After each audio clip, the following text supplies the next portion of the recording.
and then slip it off. Boom.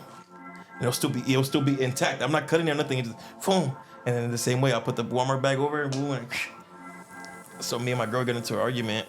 She calls the halfway house like, or my ex-girl, she calls the halfway house and she's like, yeah, you know, you have an inmate night. They're like, yeah. They're like, well, he takes off his ankle monitor and I have pictures. Oh, yes.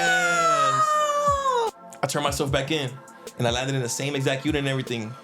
And the homie's like, you didn't pack yourself or what's up? We're like, whoa, and I'm looking at them like, what? They're like, oh, you didn't come in here with nothing? I'm like, I'm turning myself in. What am I supposed to come in with? So they're back, you know? So I'm like, bro, what the They're like they're like mad, but they're like, bro, but he's a youngster, you know? They're like telling me, bro, he's a youngster, whatever, boom. So but that's good. Like, I mean, your brain wasn't there because that's not where you belong. At the end of the day, like, you're not like. And she's like, you're not gonna move your car? I'm like, oh, I forgot that's even what I came down here for. So boom, the car's on. So boom, I walk into the car. As soon as I open the car, I not even open the car. I put my hand out like this to get to the door. I swear to God, the Durango came from the roof like GTA. I just landed right there because I didn't see no. Car. I'm like, they're like, oh, put your hands up, whatever. So mind you, at this time, I'm still fighting gun charges in the state. On today's episode, we have Inky Boy Lex. He was raised by a hardworking single mom. He fell into drugs in his teens, and even though he never went to juvie, he eventually ended up in the federal penitentiary. He has a lot of stories from addiction and withdrawing in the feds to some toxic ex-girlfriend stories.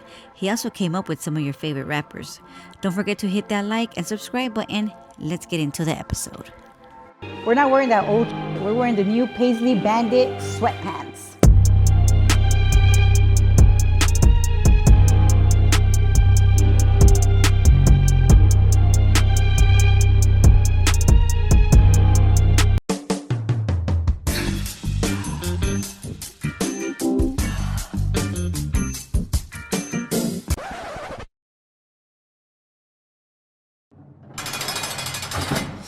Hey everyone, and welcome back to Indicted TV. I'm your host, Negra. Don't forget to like, share, and subscribe, and follow us on Instagram. Before we start, I gotta give it a shout out to my sponsors, Royalty Honey. Keep it hard, guys. Also for the best jewelry for his glory. And we ain't wearing the other stuff. We only wearing Shakaware here. And on today's episode, we have Inky Boy Lex. What's the deal? Welcome to Indicted TV. Thank you. How you feeling? I'm feeling good. Good. I'm glad to finally have you here. So tell us where you grew up, where you're from. I don't mean the gang. You know, how was it for you growing up in the inside of your house? Brothers, sisters, all of that. I'm originally born in New York. Okay, so I'm born in New York. I was always back and forth, but I officially moved to California when I was about 7, 8 years old. I moved to Pomona. Actually, I moved to East LA for a little bit. Then I moved to Pomona, California. I was in Pomona, California for about 5, 6 years. Then I moved to Ontario about 2004. I've been in Ontario ever since. Okay. Ever since 2004 to now. I was raised in Ontario, basically. From like 8, 9 years old till. Actually like 10, huh? Yeah, because I was in Pomona first, so I want to say about 10, 11 years old. And then I moved to Ontario, and I was raised in Ontario. Do you remember anything from Puerto Rico? What the fuck? From New York? I do. I lived in Puerto Rico also, actually. Are you Puerto Rican? I'm Puerto Rican. I'm full Puerto Rican. My little sister, she was born in Puerto Rico, so I lived in New York. I lived in Puerto Rico for a little bit. Honestly, like growing up, like I was a Section 8 baby, you know. So I moved here and here. Went to this school, moved to this state, So, in New York, I remember a lot of things. You know, it was just like it's kind of a faster lifestyle living over there. So I just remember like a lot of like just always being in the streets. You know, like whether it was with friends, riding bikes, or you know, with my parents outside on the block or whatever. You know. Mm-hmm. When you moved out here, did you move with both of your parents? No, unfortunately, I moved out here with my mom. My grandma, my mom's side of the family, which is my grandma, she's always lived. She lived in California for hella years before we moved out here. So my mom wanted different. You know, she wanted to change. So my mom moved out here, and my dad still to this day still stays in New York. Okay. Both of your parents are Puerto Rican? Both my parents are Puerto Rican. Yeah, both my parents Nice. are from Puerto Rico. I was born in New York. Yeah. So I would have never thought you were born in New Yeah. York. If sometimes like in my music or like when you hear me talk, like you'll hear a little accent or a me little talk. certain words. Yeah, Yeah, you'll yeah. hear certain words. So yeah, yeah. That's funny. I mean, it's not funny, but it's just like funny, right? Okay, so do you have brothers and sisters or just one little sister? I have on my mom's side I have 3 brothers, and I have 2 sisters. 3 older brothers, and then 1 older sister, and 1 younger sister, a year younger than me. Okay. Yeah. And she was born here. She was born in Puerto Rico. Oh, you did say yeah, that. my, You my did younger say sister, that. the youngest one was born in Puerto Rico. Yeah. And how was it for you, like out here, like when you moved, when you finally settled, like how was school for you? Meaning in Ontario, right? Like you were 10 years old. Honestly, I like coming from New York. I boxed all my life, so coming out here and just being like the new kid, or like just being a little different than Californians or whatever. Like it was kind of rough. I fought a lot. I had anger problems. I think maybe because like parent separation and stuff like that, and me moving out here, my grandma had custody of like my older brothers and my older siblings. So like out here, So they were here before you, they your were brothers. out here before me. Yeah. So Okay. like kind of being like the black sheep or like the outsiders to them. Like getting picked Aw. on and stuff like that. So it was kind of, I fought a lot. I went through a lot of shit. I'm sure, especially because I'm sure like the little Mexican kids were like, not like calling you like other names, like not knowing that you speak Spanish, In probably, facts, like yeah. I am Latin, Yeah. And obviously when your kids don't really care, they just like want to make fun of you just because you don't look like a little Mexican boy. Yeah. They'll tell me I look like another race, or they'll call me certain names. Yeah. And even though I'm a kid myself, so I'm not understanding. So I'm like, it bothered me, but sometimes you shouldn't let things bother. So the things that aren't true shouldn't bother you. You know what I'm saying? But we're kids. I'm still a kid. You know what I'm saying? So I don't know. Like I'm just like why are they treating me like this, or like so I feel like every time I just had to prove myself, or like, Yeah, because it hurts you. Yeah. It hurts your self-esteem. Even if back then we didn't realize it that way, but as we get older, like now that maybe you like sit back and you maybe think about it, it's probably like it does hurt our self-esteem, and it does make our feelings hurt. Like it does hurt our feelings, no matter how we want to put it. Like, yeah, my fucking feelings were hurtful. Like I don't like facts, that. yeah. You're fucking being mean, bro. Like that's not nice, Yeah. Like anybody being mean is not cool. I'm not down with the mean people. So school, you were always fighting. When did you actually like start to get into trouble? I want to say I've been in trouble since elementary. Did you ever go to like juvenile hall as an honestly, like, elementary? that's crazy. I've never went to juvenile hall. But I used to fight. I used to hit teachers. I just thought I just had so much in me. I don't know if it's because I did boxing since a kid and I thought that was like okay to do, or maybe like I said, parent separation, or like just moving school to school, like not having my ways, Not being stuff like stable. that. Yeah, so I was just I was just like a bad little kid since elementary school. But you're Puerto Rican too, though, Yeah, fool. facts, yeah, Puerto I guess Ricans so. are super, spicy and everything. Yeah. It's a salsa in you guys. So you never really got in trouble, as in like as far as like getting into like juvenile hall. You say you never did, but you were always into trouble. Yeah, Type. unfortunately,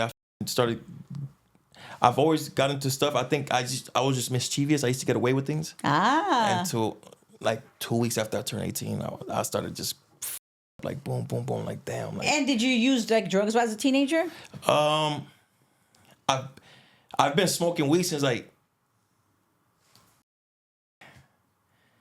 my mom's probably gonna laugh at this, but I've been smoking weed since a kid. Like my grandma's been smoking weed before we were even born. My grandma still smokes weed to this day. Oh, she's dead. How old is she? 82, but she looks 60. You know Shout what I'm out saying? to Like grandma. she's healthy, she's strong. Good. Love that. She used to always have like she always had like recliner in her house and stuff like that, and she had like this little container, and she calls it a cofrecito, and she'll have weed in there, or a little grinder, zigzags and all that stuff, and That's funny. me and my brothers, or like roaches, we used to go in there and take stuff, like and go to the back and smoke, and so I was like on and off smoking weed. I remember one time,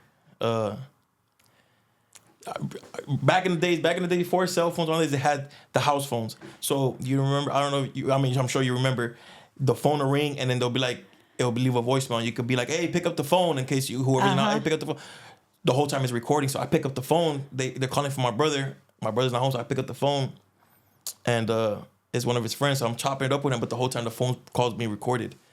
And at the time, my brother literally worked in the corner. He had a Cambodian girl, and her parents left her a donut shop, so they ran a donut shop. So I'm on the phone, like, okay, I'm gonna go get him. I'm like, what's up? You got some weed? And he's like, yeah, whatever, boom, boom. So I go to the donut shop. And my mom calls. And she goes, oh, come to the house. So I went to the house. I probably got the ass whooping of my life. And she whooped that. She's like, I said, no, I don't know what you're talking about. She replayed the phone call. I'm looking at her like, wow, the do this? Like, she replay the phone call. And, That's funny.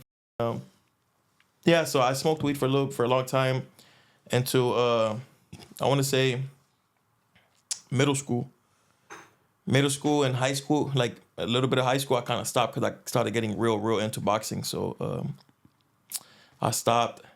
Then in high school, I started popping e-pills. Oh, no. Yeah, I started popping e-pills, going to parties and shit like that. And the rest is history. The rest is history. Oh, no, and I started sipping lean as fresh out of high school, or a year, I want to say like 8 months before I finished high school. I was listening to Lil Wayne one day, and I heard him like talking about pouring up promethazine with codeine and a Sprite, and I'm like, what the fuck? I think I seen that before. So I open my cabinet, my grandma's cabinet, and I see she has hella bottles. I'm like, what? Oh, no. So then I go back, boom, boom, and I start looking on Google, and it pops up him with the same bottles. I'm like, oh shit. So I'm not knowing what I'm doing. I'm just pouring. I see the bottle says 16, so he says pour 8, so I'm thinking half, so I'm pouring half the bottle. And that's how I got addicted to lean, and I've been sipping lean since like 16 years old. Wow, are you still sipping? Nah, hell no. I'm almost 4 years sober. No weed, no nothing. Oh, nothing at good all. for you. Yeah. I mean, I kind of knew it, but I just had to ask. Yeah. Well, good for you. Yeah, though. I'm almost 4 years sober. Yeah. Well, we'll get there. We'll get there. Okay, so you turn 18. Mm-hmm. You said everything starts like going down.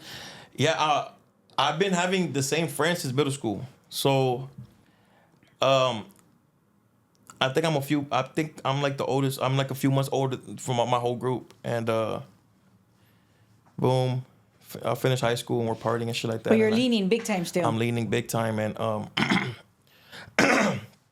I'm driving in I think it's Uphaven.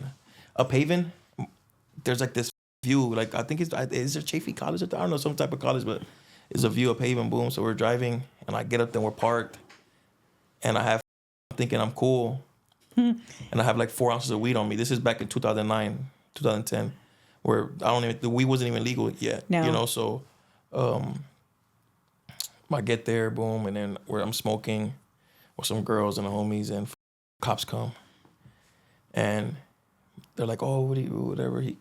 He's in the driver's side and he's looking around. He's like, oh, can you guys step out the car? It smells like weed. So right away, I had the weed in the backpack. I'm on the back passenger. I open the door and I throw it under the car. So I throw it under the car, boom. And then they're searching whatever. Damn, you're slick for that one, huh? I throw it under the car and boom, they're searching whatever. And they're like, well, we're going to tow your guys' car because you guys not supposed to be driving or whatever. Oh, and no. Yeah, so then the driver was like, I didn't smoke. Like, you could do a test on me, whatever. I didn't smoke. Like, I'm good to drive. Whoop. He's like, oh, whatever. Boom. He's like, all right. So he did the test. Calls our parents. Me, I'm old enough.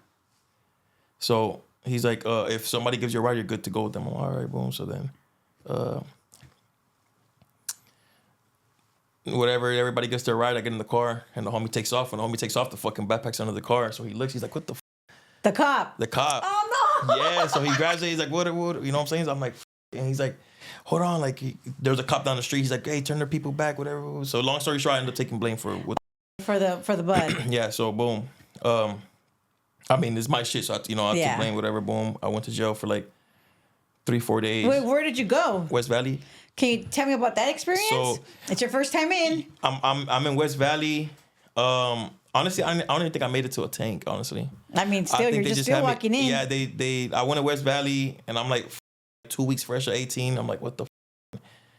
I'm like, bro, like this is crazy. Like, and I'm thinking I'm gonna do time. It's weed, you know. I'm like, I get there, they do my fingerprints and everything, and I'm just sitting in a cell, like, kind of like nervous, like, what's gonna happen now? Like, I'm thinking like this is a cell where I'm gonna be, but the whole time is in front of booking. So I'm sitting there, boom, boom, and at the time I think West Valley was overflow. It was like 2-pack, so they gave us mats to sleep in the holding cell, like in booking. So boom, I'm in booking and I had court. Luckily I had court the next day, I think. So I had court the next day. The judge gave me an OR. He let me go. I had to go back and wait that whole day. I didn't get released till the next morning. So I basically spent like 2 days in there or whatever. But Did you get on probation?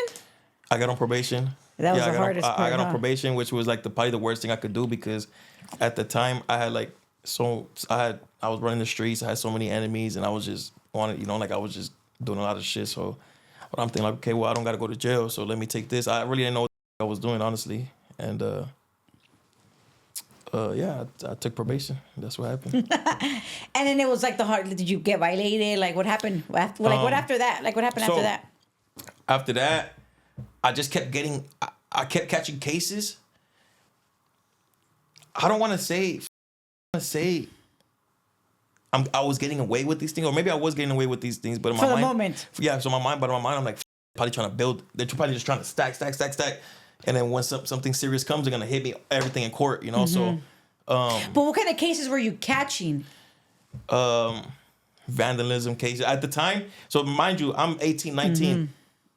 There's guns and stuff like that, but this is still when you could meet up and fight, or you could pull up to your enemies, whatever, and fight, or their block or whatever. Yeah, like you weren't getting caught with guns. Like Yeah, you're just doing other things. Yeah, so Thank God though. Like yeah, so I'll catch like vandalism cases where I'm breaking, or like assault cases, and like, of course, like maybe their parents will call the cops or the neighbors or whatever, and then say this and that, and and maybe they wouldn't press charges. That's probably why I really never got convicted and stuff like that.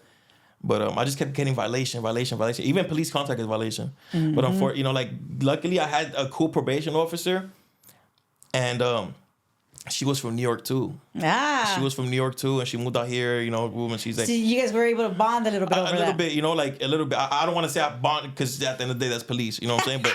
But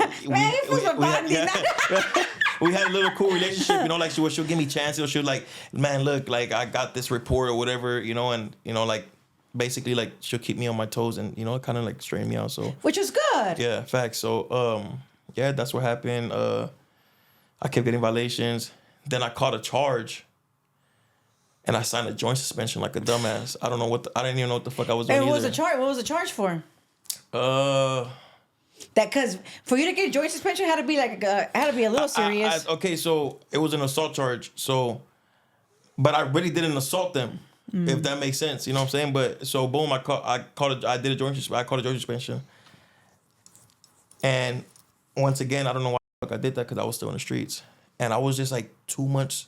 I was like 2 or 3 months, like 80-something days away from getting off probation. And I violated.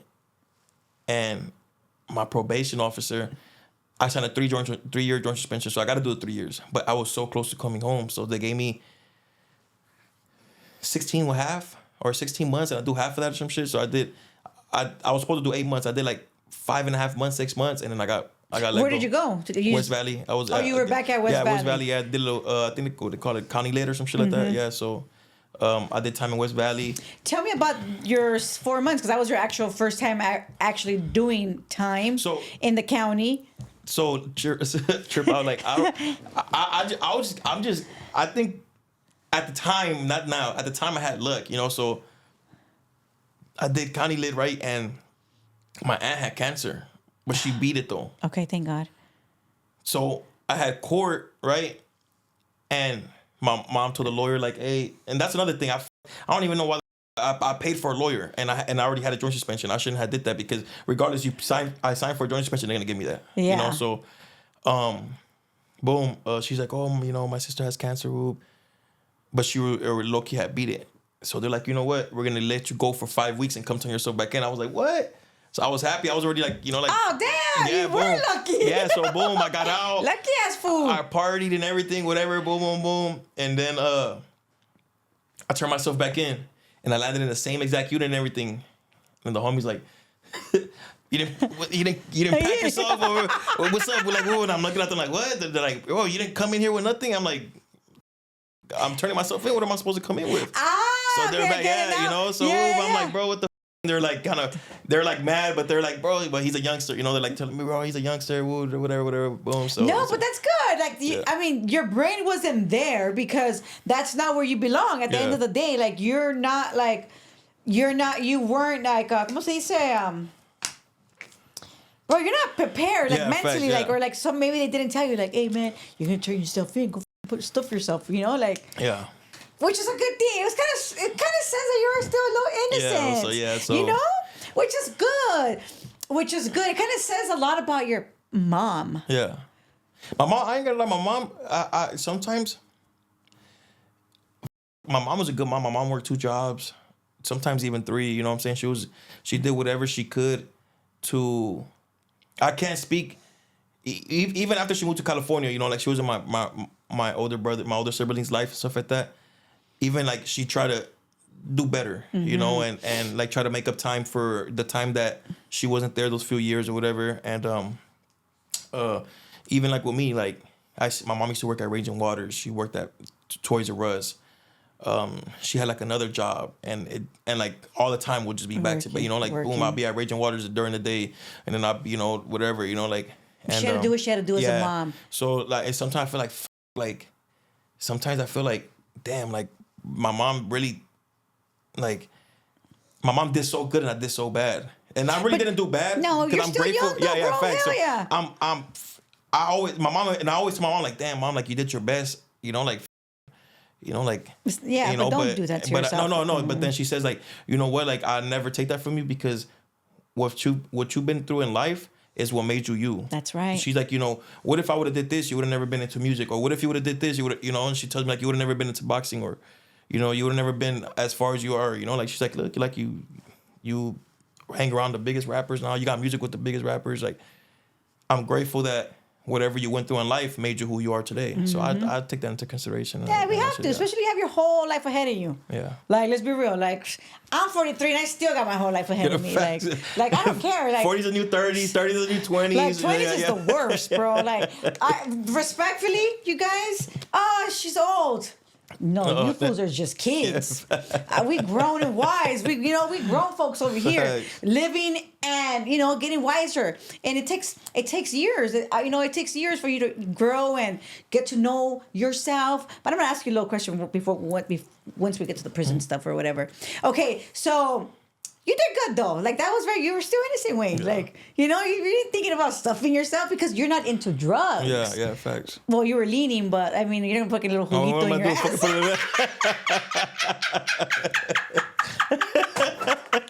Oh no, right here. Oh, so you went in there and they were like, "They didn't bring anything," and then what happened? And then after, they're like, "Damn, for what? Come back, you should have stood." Like, I would have ran. I'm looking at this like, what the like, but mind you, at first, like the first few weeks or whatever, it was like it's different. You know what I'm saying? But or not to say, but after a while, this is people who I see every day. So these are like family. Mm-hmm. Even when I was outside, like, damn, like when I was in the streets, like I was having fun and shit like that. But I'd be like I miss just chilling on the bunk playing dice with the homies or whatever. You know, like whatever we'll do, playing, you know, spades or, you know, and then like those like, oh, you should have ran. I'm looking at these for like food. Like I have like 2 months left or like, you know, like 3 months like or whatever. Dumb things. Yeah, so you were smart. Yeah, so I mean after that, whatever, I think me, since I already knew I had a certain amount of time, I was more even hot-headed in county. You know, like I always wanted to pop off or, you know, like just fight for or argue for little things, you know what I'm saying? Like, And I think a lot of that had to do too. I'm young, you know, so I'm hot head. I'm already hot head, you know. So being young, it's just like, you know, I just feel like I don't feel like I gotta prove myself, but I gotta prove myself. You Yeah, know? I feel like every youngster kind of does, especially when it's your first time in the county, whichever county it might be, you know. Yeah. And I feel like it's just part of the process, you know. Yeah. How was it for you to adjust though, like with the program and? Even still to this day, I adjust good. Like I could do time. You know what I'm saying? Like it's to say, but even to this day, like what like I'm used to it now. But even on my last term, what's like kind of hard to adjust or like it's funny is like just because I look African American. You know what I'm saying? Yes. So just like you know like. Oh, we got the black Southside homie here. So I was just like, you know, like You're like, hey, fool, I'm not black, yeah, right? yeah, you know. So that even like sometimes like that, even though I know it's jokes, but sometimes like you know like that even gets me started, you know. Well, yeah, But it probably reminds you. It probably brings back When I was a when you kid. were a little Yeah, kid without yeah. even knowing. ¿Cómo se dice? Like in country, what's the word you use? Like you're not being like conscious of Conscious. it. Yeah. Yeah. But it really is. It's like Yeah. a trigger. yeah, so and like and every time fool just playing around with you, but what gets me mad is like fool, I'm nothing to play around with. Like it doesn't matter how it look or the waves or whatever my color, my skin color, whatever. You fools know where where my heart's at and what the It is. when it comes down. You know what I'm saying? I'm up there. You know, Yeah. you don't ever got to question my loyalty or question, you know, like, oh, no, you're taking to the wrong way. It's just like, that's just what I kind of still get adjusted to, you know. But like I said, like, I already know it's coming. So I prepare myself for it. You know what I'm saying? But that and just like basically just, I mean, it's common sense, you know, like, you're not finna go in there and run your own program or do what you want to do. Like, you finna get told when you got to wake up. So you got to get used to that type of shit. You got to prepare yourself. So. Facts. We don't even do our own program out no, here. facts. Like we gotta get up, we gotta go to work, Yeah, I gotta take the kid to school. Like that shit is not my program, bro. You don't go tell the boss out here like, hey, fool, I'm only working 2 hours a day and I'm gonna get paid for the rest of the like. You Like don't, no, you it know, doesn't. Yeah, it doesn't really. It that's works not how like that. It doesn't work like that. It's reality of life, you know. So you did your 4 months. Yeah, 5. No, it was 6. I did 6 months in total. So yeah, I did 4 months, and then I got out for the 5 weeks, and then I came back and did like 2 months and like a week. Or something. And when that little bit of time, did you have like a girlfriend and like writing to or anything like that? Like anybody visit? I had an ex-girlfriend visit me. And but I wasn't with her. Just being there. But she'll visit me and somebody else at the same day. Yeah. So it'll be another phone, another unit, like in another floor or some shit. And then she'll wait like another 30 minutes or an hour after the visit or whatever. She'll put the start like, you know, like, oh, I want to visit at 12:30 and then at 1:30, you know. So it was like a 15 minute visit. She's down, huh? Yeah, so she'll visit me or she'll visit him and boom, boom, boom. And so I already knew she was an ex-girlfriend for a reason, you know. So I already knew, like, you know, and she, you know, she'll It tell me, like, oh, I happened. just came Look, back. it happened to me.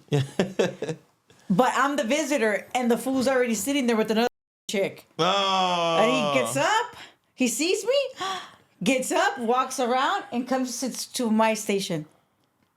Oh, hell no. Oh, I That's was crazy. pissed. That's crazy. I mean, low key. But imagine? Low key, I used to like. I already knew, you know, like she told me, but sometimes I used to go to visits, and like there will be other units that, you know, like maybe the fool's taking a shower or whatever. And I used to see a girl, and I used to go like, "We here to visit?" She'd be like, "Oh, I don't know that fool. What's up?" Like we'll chop it up with her. Real quick. Yes, What's it's up, fool. That is terrible, fool. And Doesn't definitely deserve to get boot bopped over that shit. but it wouldn't be a homie's girl though. It would be, you know, a widow's girl or somebody. Okay. Stay on, fool. That's what disrespectful Yeah. is. Okay, you know, you were one of them fools. I was young, you No, know, I so- know. Hey, you were one of them fools, kid. You know, hey, call my girl on 3-way really quick, and then you memorize a number and you call her. That's all bad. Oh. Hey. That's funny. Okay, so you came home, and then what happened? I got off probation. You got off I was off probation? probation. Fuck, I was off probation for a minute, for like a cool minute, and I think that's when I started getting even more reckless. Like, oh, they can't search me. I can run around with guns in the car, drugs in the car, or whatever the case may be. You know what I'm saying? When did you start rapping? So I started rapping. I've been rapping since a kid, low key. Okay. But I took it serious. I want to say I took it serious 2017 or 2016, I want to say. I always did music. My boy, rest in peace, Earl Swavey. I met him through another homie. And I you know, like sometimes you get a relationship through somebody else and you guys just don't person no more, if that makes sense. It like, just gets, yeah. You know what I'm saying? So I met him through somebody else. He ended up being no good. So I beat him up, whatever. And I was still friends with him. So we end up being tight, sipping lean. I ain't gonna lie, lean did that shit. It got a lot of relationships for me. Like, you know, like in friendships, you know, like not relationship, like friendships, you know, music, you know what I'm saying? So we're sipping lean and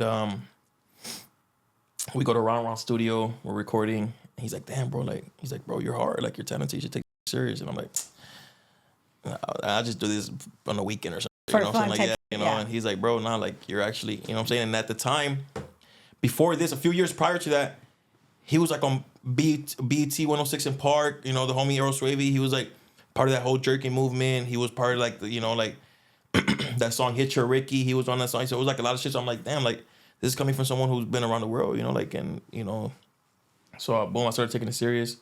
I met Shoreline through him. So I one time, boom, we're in the studio. I meet Shoreline. Then I get like this with Shoreline. And, yeah, I started hanging around with them all the time, and you know we're in the studio, we're sipping lean. Yeah, I was gonna say you guys are. Yeah, we're sipping hella lean. High as hell. Sometimes I ain't gonna lie. Sometimes we used to get in the studio to record, but we used to get high, like you know what I'm saying. Like Yeah, the addiction was kind of taking over you guys. Yeah, You guys were still doing music. Yeah. And music was maybe the number one priority, but in reality, the addiction was priority. So it would be like it would be like 30 in the studio, but it would be like a nice size studio. Well, everybody in there had juice, lean, you know, and we'll be sipping lean and yeah, so I met. You know, I never really done lean. How does it, like, what does it do or what? It's liquid carga. That's what it is. Makes you feel better than shooting up? Yeah, I mean, I've never shot up, so I don't know, but I never have either. but you know, but that shit, you know, that shit, it's liquid heroin. That's really what it is. If you look it up, it's liquid heroin. You know, so it just makes you feel. It's a downer. It's down. You know, like. Yeah, I'm not a down. I I fucking need all that energy, bro. Fuck seeing. Yeah. So, boom. I was line boom, and then I started getting into the music heavy. Then I started doing all types of features. They're like, at first I started doing music by myself. They're like, bro, if you want to get out there, you got to do songs with people. And I was more like, I was closed minded, so I'm like, bro, I don't want to. I don't want to do songs with this fool. Like, I don't know, you know what I'm saying?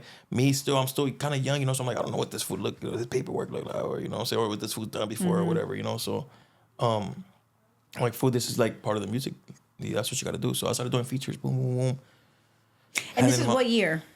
2018, 2017, 2019. Then I started getting a buzz. A buzz in music, and I was just doing it every day. Low key, at first I used to get high and not make music, but then I used to need to get high to music. After a while, I needed to get high to make music. So I'll I'll just be sitting there, and I'll get up like, "Hey, record me." I have my own studio. Okay. So like I said, we'll be chilling in the studio, and it'll be a chilling spot, and I had my engineer there. I had the homies, and I'll be chilling. I'll be listening to a song. And then boom, something click, and I get up. Hey, come on, record me, whoop, and I'll start recording and shit like that. So I was making music like every day, and boom, I met other rappers, and then started doing shows. Fast forward to 2020, 2019. I met Peso. I met Peso, Suede. Sway was locked up. Sway ended up getting locked up. So I met Peso. I had my own studio. And at the time, I had a big buzz. So I just, continued doing music, buying jewelry, like keeping up with the image, and one thing about me, everything I did was off the hustle. I never got a deal. I never did it with no rap money. So everything I did was off the hustle. Off your money, off you doing what you do. Yeah, so I used to hustle you know what I'm saying? Like, okay, like I need new equipment, or want a new chain, or like, okay, I want to shoot 5 videos, or like, you know what I'm saying? Like this, that, and the whatever it had to do with music, or I need to rent these cars for the, you know what I'm saying? Like, to the point to where I started getting a buzz to where I didn't need to do that no more. That was coming to me, like, hey man, let me put my cars in your video, or like, you know, like, hey, that's how I got real close with my jeweler. She's like, you know, I was spending money, and she's like, you getting a buzz, like, let's do, you know what I'm saying? Like, work with me, and I work with you, like, so I'll promote her. I'll be at her play. Low key, I'll be at her spot more than at my house. Like, I'll be at her shop I'll be getting high at her shop. Like, I'll be at her jewelry shop getting high, like just chilling there, just chilling. You know, like low key, like security type shit. You know what I'm saying? And yeah, and Peso gets locked up. Something happened. Some shit happened, Peso gets locked up, and then boom, Sway comes out. And I was with Suede every day. Every damn day I was with Suede every day, making music with him, taking him to the studio, you know, making our own music, you know, just a lot just of shit. working. Yeah, just working, partying, yeah. and getting high. Yeah, facts. And yeah. And, rapper life, no? yeah, facts. Yeah.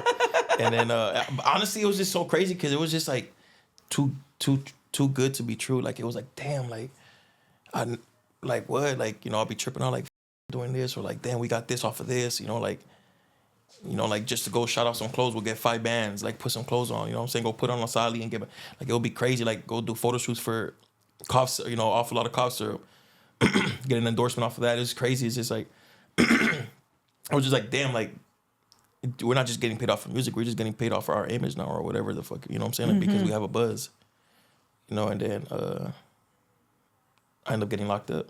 And but what did you get indicted for? So it's the question here, right? So yeah, so you want to know how I got indicted, or what I got indicted for? So what'd you get indicted for? I got indicted for Ghost Dope. What is that? So tell us, even if we might know what it is. Ghost Dope but is, tell us. Ghost Dope is this is not gonna ride in the state, because the state don't have enough money to fight for it, but the feds does. So Ghost Dope was where someone can just say, hey, this guy had this amount of drugs, and that's gonna ride it, and boom, they charge you with that. So that's what I never physically got caught with no drugs. I never got nothing. Somebody said that they got a few hundred pills off me, and just because that guy, if I would have won the trial, I would have beat it. What did I think you got busted for, like some white collar crime shit? Nah, hell, I wish I was in there, man. Because at the time I was, you know. Anyways. Yeah. I was in the feds, and I'm like, that's why I thought you got busted for like some white collar crime, because you were in the feds. I wish, because I was in the feds. I see, like, what you in here for? Oh man, I'm here for $13 million Ponzi scheme, or 13 scam and fraud, 40 million. Oh, how would you get 18 months, 24 months? And I'm sitting there like, yeah, they do time. So boom, I got indicted for 300 pills, which they never physically called on me. They never, nothing. I've never got caught with no. This is public record, so you know, people are more than welcome to look it up. But I've never got caught with no drugs. So just because someone said that I had the drugs, they got pulled over. So they told on you. So yes. So what happened was, I was at a gas station, and then I went inside the gas station. I came back outside, and somebody else went inside the gas station and came back outside too. And they get pulled over. And they said that they got the drugs for me. They never physically caught the drugs for me. Ah. So instead of pulling me over, I guess they wanted that guy. Boom, they get that guy. Boom. And then come to find out that somebody else that I was involved with, or like, you know, heavy, had got pulled over and said, I could point you to a bigger fish. So the bigger fish was basically me and that person. They never physically caught me with drugs. So the person allegedly, when they got pulled over, allegedly said that they got the drugs from me. Mm-hmm. But they never physically on me. Yeah. You know what I'm saying? So in the feds, have a, if I'm not mistaken, let me see, it's like a 90-something% chance of beating you. Yeah. But you can't, like, if you know you're guilty, you don't even. But and the appeal is backwards. They have like a 5%. Well, you have a 95 or whatever the fuck percent chance. Yeah. Boom. So, this is 2022. I'm at the time I'm making like $80,000 a month on a bad month. you know, so I'm making hella money. So I was living in downtown LA at the Reserves and 2-story penthouse. I had my Corvette parked outside. Mine was one of 4 cars I was only able to park in the front, and I had to pay extra, you know what I'm saying, for that. So boom. Fucking Beyonce shooting a music video downstairs at the Reserve Club for her album, whatever, or some shit. So boom, she got the whole block blocked off for like 2 days straight. Boom. So I get a call early in the morning, like at 6 in the morning. The security downstairs is like, hey, you got a red paper on your car. They said you got 3 hours to move your car. What the fuck you mean I got 3 hours? I paid for that parking for a reason. Oh yeah, well Beyonce, I don't give a fuck what Beyonce. I paid for this parking for a reason. Like I live here. You know, I live. You know what I'm saying? Like if she rented out the whole street or all the parking lots from that whole street was a one-way street. So I'm like, what that got to do with me? You know what I'm saying? Whatever, boom. So like, look, just park it. We'll give you the parking in the back, whatever, boom. So I'm like, all right, whatever, boom. So probably like 6 something. I get on Instagram Live and I'm rolling a backwood. I have all my jewelry on and everything. And then I get off live and I go downstairs. I'm like, man, you know what? I'm just going to move the car, so let me take my jewelry off. Boom, boom, boom. I get in the elevator and I go down. So when I get down, I get into the lobby. I already knew when I got to the lobby, I just felt it. Like, I just felt something weird. So when I get to the lobby, there's a girl reading a newspaper. I don't even see nobody reading a newspaper like that. First of all, newspaper, all that shit's on your phone now. Yeah. She had a newspaper, and if not, in prison, I've seen people reading newspaper but fold it, you know, like. Yeah, but we're in prison, bro. Yeah. No, we're outside. No, I'm saying we're in prison. Yeah. So like, the girl had the newspaper open like this all the way, like ain't no way she's reading the newspaper from this way to this, you know. So I'm like, what the? I look at her, right, and she sees me like this from the corner, and she turns like this. So I'm like, what the? I know everybody in that building, damn near everybody, you know. Yeah. So I'm like, you felt that. all right. So I'm like, man, spark the back one in the lobby. And the security's like, man, what's up? You let me smoke? I'm like, man, let's go outside. So I go outside. We smoking right in front of the doors. And I look. And she keeps looking.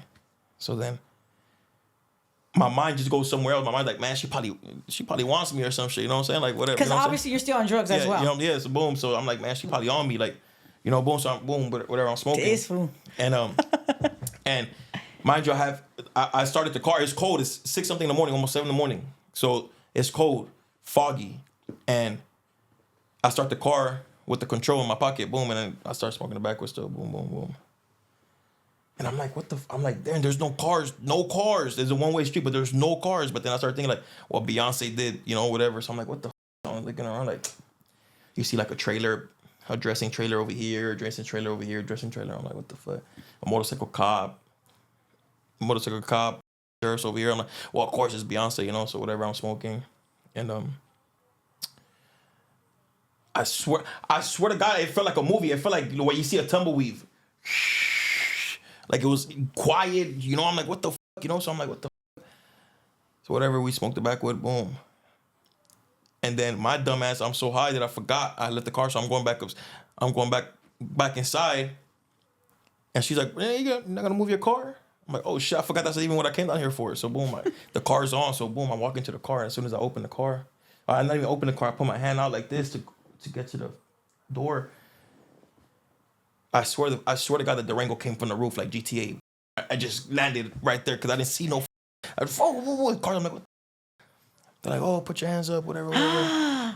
So mind you, at this time, I'm still fighting gun charges in the state. So I was like 2 or 3 weeks away from going to court, and they already had offered me a deal. So, boom, you got a warrant. So I'm like, I don't got no warrant. I got court in 3 weeks. Like, nah, whoa. So I'm not thinking about. I just see cops, you know, so whatever. Boom, boom, and then he's like, they're like, oh, you got a warrant out of Vegas. I was like, fool. I told him, I've never been arrested in Vegas. You fools got the wrong person. There's no way I got nothing. I don't. You know what I'm saying? So then they're like, no, we got the right person. And I was like, you know, they repeat my name, and I was like, I think you fools got the wrong person. My dad, me, and my grandpa got the same name. You know, I'm a junior. You know. And they start laughing, whatever. They read my social, whatever. I'm like, what the f, boom, whatever. So they take me. Damn, they even read your social? Yeah, boom. So they take me, right? And What was it, the DEA? no, so look, so boom, they hand me up. Okay. They didn't take me right away to hand me up, right? And mind you, the whole time I'm not even paying attention that it's the DEA. I'm like, oh, it's cops. Mind you, I have a song called The Feds Watching. I never knew what the fuck the feds was. I thought the feds were just cops. I thought it was just like that's what you call the cops. You know what I'm saying? But that's just a whole another agency. That's a whole another division. You know, so mind you, I have a song called Feds Watching, and I'm thinking the whole time the feds are just regular cops or whatever. So I'm right there. They're like, oh, we only have a warrant for you, but we have a warrant for you for questioning. We don't have a warrant for your arrest. And they said, we don't have a warrant for your property. We don't have a warrant for your car. So I was like, okay, so then take me where the fuck you got to take me to, you know what I'm saying? Whatever. So they're like, they're calling Vegas. They're like, man, like, they really didn't have shit on me. There's just, you know what I'm saying? So boom. So Vegas ended up calling, you know what? We're going to give him, we got a warrant for his arrest. So bring him in. Like, so boom, they end up taking me. Boom, You went to Vegas? I go to MDC LA. I'm in MDC, boom, for like. Tell me about you walking into MDC. I've been in MDC, right? Yeah. So tell me about you being in MDC, you walking in, that experience. What floor were you on? So I was 7 South. Okay. First I was 5 South, quarantine. So boom, I was in 5 South. Boom. I think 10 days I was in quarantine, and then boom, they shipped me to 7 South. So I get to 7 South, and boom, I walk in, and I recognize like 1 or 2 people. You know what I'm saying? I'm like, what the Oh, dang. hold on. Hold on. Let me rewind this a little bit. So boom, they take me. I get to MDC. I'm in the elevator. So the guy on my song Feds Watching, I have one of my lyrics is on the hook. It says, "And I really came from nothing. Section A using WIC.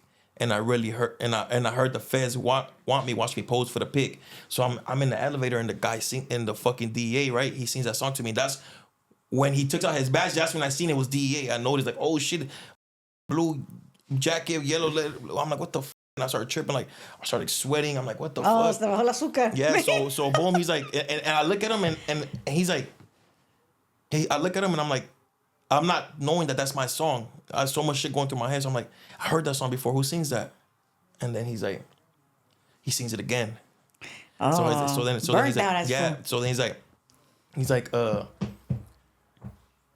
like, you sing that song. And I was like, I sing that song. He's like, Feds Watching. So then I start singing the whole hook from the beginning. And I get to the end. I'm like, oh shit, that is me. So then he's like, look, my job, this is for everybody. Right?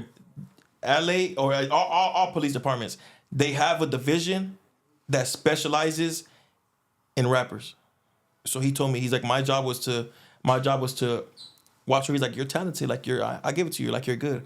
You just chose to be around the wrong people.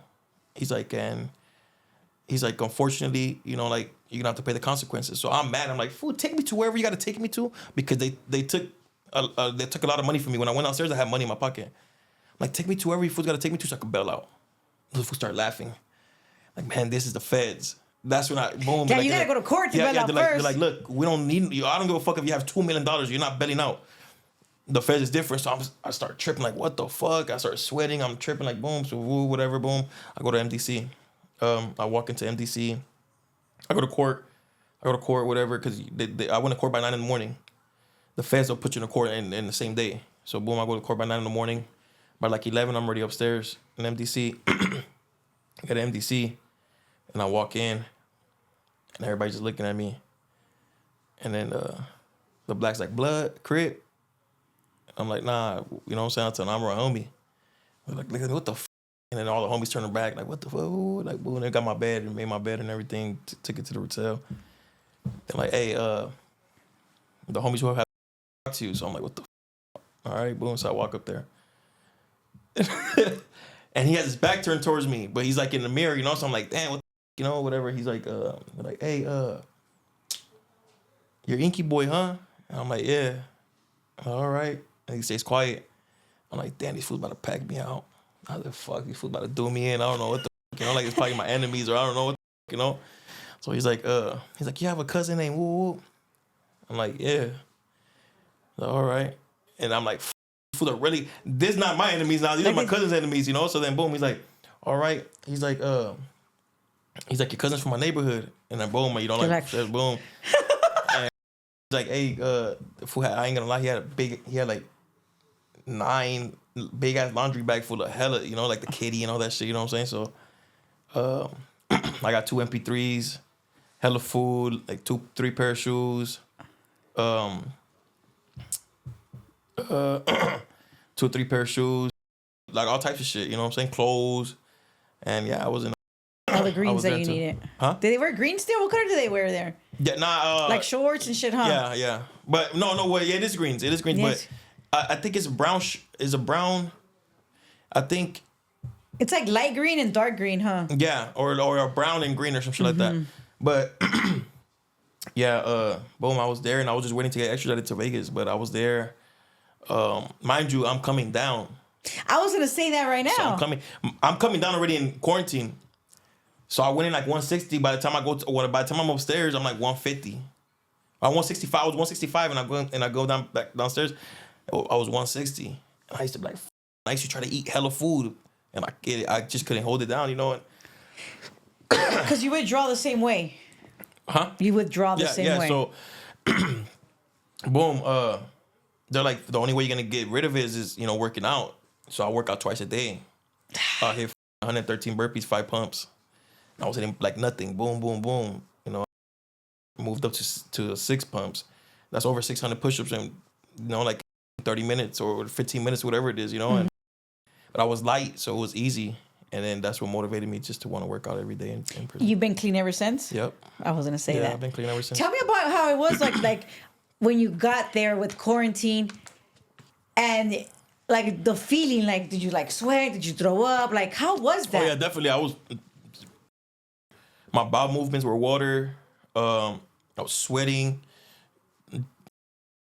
Barely wanted to eat. Like I wanted sweet stuff. Like if I did, but I really wouldn't hold it down. So I asked for like Kool-Aid or some shit.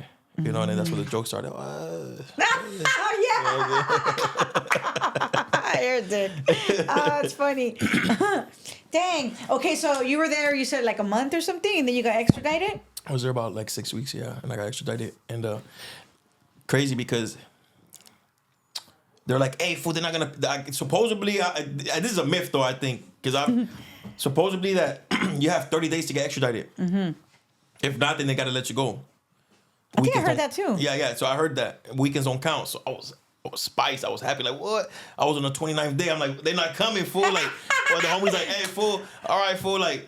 There's, like, all right, fool, nice meeting you, my boy, mucho gusto, whatever, all right, fool, good night, buenas noches, I'm not going to see you in the morning, fool, something, I'm like, and I'm happy, like, hell yeah, fool, something laying down, like, and fuck, yeah, so I'm like, happy, like, fuck, like, and I'm thinking, in my mind, like, fool, they didn't have nothing on me, like, you know what I'm saying, like, yeah.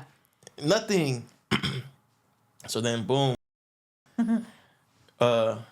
sure enough, like, at 4 something in the morning, rolled it up, and I'm happy, like, well, I'm going home, they're like, oh, home, fool. Vegas is here to pick you up. Hurry up. You got 3 minutes. Oh, I was like, what the fuck? Like, damn, bro. So, yeah, I ended up getting extradited to Vegas or to Pahrump. Were you able to take your stuff? Nah, hell nah. Oh, okay. Especially because I went to Pahrump. So, Pahrump, MDC is a federal facility. Pahrump is a federal facility, federal private facility. So, you can't take shit from another, you know what I'm saying? Got it. So, they're like, bro, but before anything, they're like, bro, if you go to Pahrump, that's Disneyland. I'm like, fool, there's no way. Was it Disneyland? Well, there's PS5s. Oh, damn. And yeah, it was pretty. It was all right. You know what I'm saying? Yeah. Like, I don't want to say jail was cool. You know what I'm saying? But we had PS5s. Bro, that shit was all right. Yeah, so we had. It was private, so they're not officers, they're security. You know what I'm saying? And they're just us. You know what I'm saying? They're just waiting for their record to come back and get fired. Some of them have felonies and everything. Oh, damn. Yeah, so had them one over there right there, and we had PS5s. We had all types of games. And this is you not even like fighting your case yet. I'm fighting my case barely. So how long did you fight your case for? For almost 14 months. Oh, damn. Almost 14 months. And you were up there the whole time. The Fed, yeah. No, not the whole time. Well, fighting my case, yeah. Yeah, the 14 months. But the Feds, you're not finna be in a feds fighting your case for like no long time. Hell no. If they got something on you, you only getting that one deal, maybe another deal, and that's gonna be like 2 weeks after the first. And most of the time, they'll put out a court date like a year after you got arrested. Yeah, of course it take forever. You know, so I'm sitting like, damn, I'm not knowing what's going on. You know, like, and yeah, so I go to Pahrump, and that's just like, it's sweet. You know, and then What would you say was the craziest thing you experienced there? in Pahrump,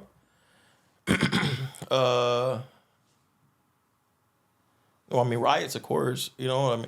Was it your first riot ever? Nah, hell nah. We was getting into riots in West Valley. You know, okay. like back and forth. Like, it was just the thing to do. Okay. But I think just right there was just kind of like a little different. You know, West Valley, they'll just come pepper spray you or whatever, or they'll just scream from the door, "Hey, stop! We're coming in," or whatever. You know, but over there they had holes in the roof, right? Like little doors, like little doors like this, and they'll just drop bombs from the top, like boom, boom. Oh, boom. damn. Yeah, or they'll open the latch and just start shooting from inside, but from outside. But That's pretty cool. that, and I think I think that maybe the craziest thing I seen was a fucking officer get indicted right there, like right in front of us. They came and got him. Really? How did Yeah. that go? Tell us. I mean, allegedly he was doing doing illegal stuff in there, and yeah, they came and picked him up right there. And they handcuffed him in front of you guys and everything? Yeah. Oh, SIS came and shit. got him, and then SIS and they gave him an FBI referral or whatever. SIS FBI referral was like, don't play. yeah, nah, hell nah. So yeah, I was there, fought my case. I was part of a 6-man indictment. Did you ever run into any of your co Yeah, hell yeah. Me and my co-defendant were in the same unit for a minute. Oh, nice. So it was me and my co-defendant, his girl, which she ended up getting house arrest, and then 3 people, but they flipped. And I mean, one of them is pretty well known in like the YouTube shit too and everything like that. But Oh, damn. Really? Okay, you want to say who? yeah, that was my George Mansell. That's my co-defendant. You're kidding. Yeah, and he was the one that took everybody down. He flipped and still got 13 years. Which makes sense. The Vegas. Yeah, he's from out there. You know what I'm saying? Yeah. And he was the main one for my indictment. And then he flipped. One of his little homies named Chuck, he flipped. Vegas. Some other person. I don't. Because you didn't even know the other person. No, I didn't know. type I didn't shit. know. I really didn't know nobody, but I barely even knew my co-defendant, honestly. Like the person, you know what I'm saying? And like just through Instagram type shit. You know, so yeah, that's what happened. He ended up flipping. The only ones that held it down was just me and my co-defendant Guido. His girl, I mean, she got house arrest. You know what I'm saying? The other guy, Chucky, me and him got sentenced the same day. Together. Yeah. They do that. Yeah, it's crazy. But he went before me. So he was dressed in yellows, which is PC in Vegas. So he went before me, and he ended up telling them whatever, you know, like, just, you know, like, oh, yeah, they used to get the drugs from this person, whatever. So he ended up getting, he got 2 years. But, you know, in the feds, they knock off 2 months for every year. So he ended up getting, 18 months? No. 20 months. He was already in like 14, so he got the rest in house arrest. He did the rest of his time in house arrest. Lucky motherfucker, yeah. So. Nah, sometimes it's not even luck, bro. Like sometimes when it comes to that, it's like, nah, it's better for you to go. Being on house arrest is probably worse than being in jail, No, facts, bro. yeah. So you know? yeah, so he's one of the ones that flipped, but the main one that flipped was old boy, and then the only ones that kept it solid was me and Guido. And his wife. Yeah, and his girl, his baby mama. How long did you get sentenced to, or what was it? So I did just under 3 years, like 2 months shy of 3 years. So I got sentenced to 5 years. 60 months. Yeah, 60 months. So I did RDAP, which knocks off a year. Oh, well, first of all, from 5 years, then I knock off 2 months off of each year. So that's 10 months. It took off right away off the bat for good behavior. Of course, if you catch write-ups or shots or whatever, you're gonna gain that type back. You know what I'm saying? I'm like, I did 60. They gave me 60 months, and I did the whole fucking 60. Yes, yeah, because you probably got write-ups and everything. No You probably time get off with RDAP. Yeah, so I did RDAP. I did art. So boom, it took off 10 years. So now I'm at 3 years, 2 months. No.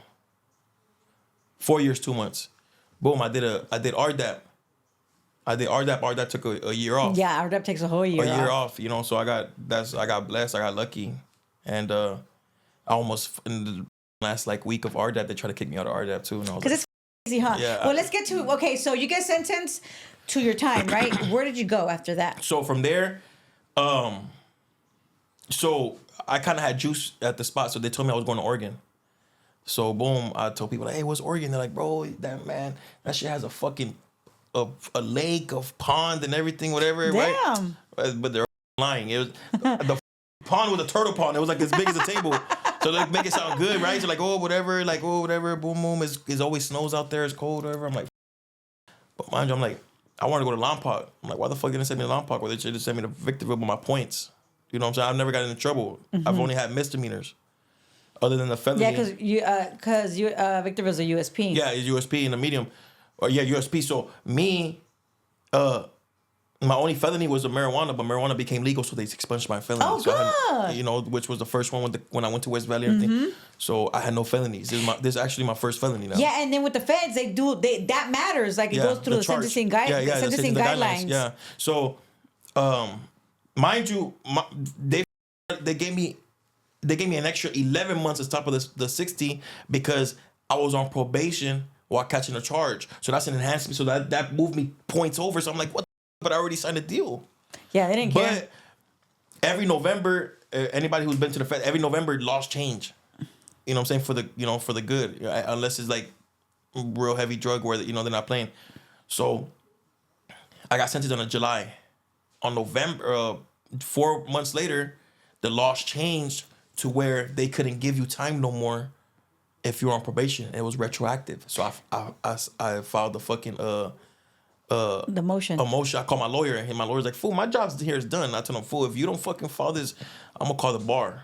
You're supposed to, this is what the fuck you're supposed to do. You're supposed to, my case is done. I'm not even, technically I'm on probation, everything. So Like you're in so custody. he's like, this motherfucker. He's like, all right, man, I'm gonna do it. So he Wait, what was his name? I thought you said Solis. No. And the was falling asleep in court. That's why I got time. That was falling asleep in court. That's But all bad. whatever. He's like, you're not gonna get it. It's not retroactive. I said, fool. You're just an outside lawyer. There's jailhouse lawyers in here who they dedicate their life to this shit. You know what I'm saying? And then right. At the time, there's this. She's outside lawyer, but she dedicates herself to the inside inmates. She's called Lisa the lawyer or whatever. So every morning we used to get an email, Lisa newsletter, and she used to be like, oh, on November this law's kicking in and this law's kicking in, so you guys start filing motion. Boom. So boom, I filed the motion. And they dismissed it, took the 11 months off. So when they took the 11 months off, I didn't even know yet. I'm chilling. They called me to R&D. They said, hey, man, pack your shit. You're going to RDAP. I said, what the fuck? They said, yeah, man, you were supposed to be in the RDAP like 3-4 months ago. But all right, boom. So long story short, boom, so I'm going to Sheridan. So boom, I end up in Oklahoma. And Oklahoma, I'm in Oklahoma for like 2 months. At the transit center. At the transit. So mind you, that fast forward when I went to RD, they told me you're supposed to have been in here, but I was in transit for 2 months. Tell me about your Conair flight. Did you go on the tell me about that experience. I thought I was gonna die. I was already like, I already started praying. I'm like, man, I love you, mom. Like, man, woo. I swear to God, like I love my kids. You know, I'm like, God, like. So you already had kids? Yeah, I have kids. Okay, yeah, I have a 12-year-old and about to be 5-year-old. Oh, so you had kids at a very young age. Yeah. So. I've been in planes before because obviously I've traveled from New York or what, you know what I'm saying, but not in the handcuffs to where like like if something happens or something and I see us crashing into the water, like I'll try to jump out or I'll try to live or something, but I don't know, like this in the airplane. I swear to God, I don't know if they did it. I don't know if they do it. Anybody who's been to the Feds in the West Coast, they'll know what I'm talking about. There's an airplane. They only have certain amount of airplanes. There's an airplane with duct tape on the wing. So I don't know if they do it to scare people or if they do it really just for, I don't know what the duct tape is. So I'm looking out the window and I can see the wing had duct tape. I'm like, nah. So I'm tripping. I'm like, nah. So I'm tripping, right? And boom. And what about the cops when you're walking to the plane? Yeah, walking around. These fools walking around, big pistols and everything. I'm like, they're looking for a reason to just, you know what I'm saying? Be mean. Boom. So whatever. Boom. I get to Oregon. I get to Oregon. I end up in Oregon for like 6 weeks with Pooh Shiesty. Oh, I don't know who that is. He's a rapper. He sounded like to Gucci Mane and shit like that. He just got out the feds too. He just got out the feds. So boom, we're right there for like 6 weeks. He was my upstairs neighbor. We'll chop it up and shit like that. And I end up in a tank with nothing but Norteños. It was just me and two homies. A homie from Ghetto Family, Atlanta, and some other fool. And I'm like, fuck, fool, they about to let us have it, fool. And they're like, I'm telling you, fool, we're like, and those fools are small, so I'm like, fool, they're gonna come for me. They're not gonna come for you, fools. Like, fool, you know, I'm like, they're gonna let us have it, dog. Like, so then. You got prepared? Yeah. So we're all in one cell. So we're all in one cell, right? And there's only 2-man cell, so all three of us in one cell. That, like, what, these fools. You know what I'm saying? Like, it is what it is. They're not finna catch you in the shower and me over here in the TV room or whatever. Boom. So, we're chopping it up, right? And the Hudas come running. Boom, boom, boom, boom. What? And when they're running, because when you get to Oklahoma, they ask you who you're on or whatever. You know what I'm saying? Affiliated. So boom, they get into the room and they're like, "Oh, what's your guys' name?" We're like, "What the fuck?" And we tell them our names. And then he calls for backup. He's like, "Oh, these fools don't belong in here. We made a mistake by putting them in here. They belong in the unit across from us." So boom, that's when I end up going to the unit across with those fools. But in Oklahoma is like it's kind of rare to run into homies. You know what I'm saying? Like you run into unless they're in transit like you. Yeah. You know what I'm saying? So in Oklahoma the whole time I probably ran into like 10 homies if that, and I was there for like 6 weeks. You know, it was like a point where I was the only homie right there, and it was, you know. I had the TV to myself, just chilling, you know what I'm saying? But, so I was in Oklahoma for 6 weeks. Then, fast forward, boom, they take me to Oregon. So I did the rest of my time in Oregon. I was in Oregon and did RDAP. As soon as I got there, I got into RDAP. Tell me about the RDAP experience. It's weird, you know what I'm saying? It's weird because it's like, they want you to tell, you know what I'm saying?